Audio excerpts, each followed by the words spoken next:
My name is Veronica Ssempebwa, and I am the Executive Director of the Kibo Foundation. Kibo Foundation is a youth leadership center that started over 13 years ago, and our key focus is really to mentor and train young vulnerable people in specific areas.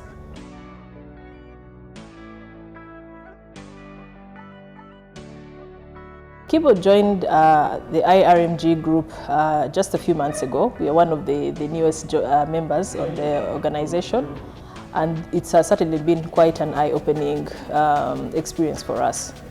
Yes, definitely, as an NGO, you're handling multiple donors' money, and there are certain basics and procedures and policies that you have in place with regards to money management, the reporting standards that each donor perhaps has in place.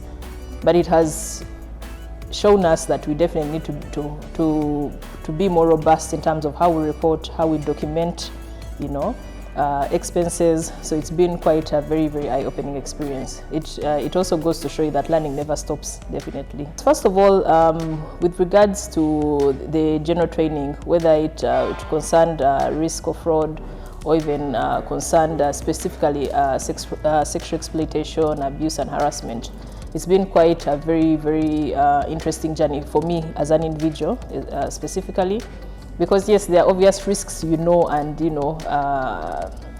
should I say that you deal with on a daily basis. The fact that we are an organization that definitely ultimately works with young people who are vulnerable, so you know that there's certain risk.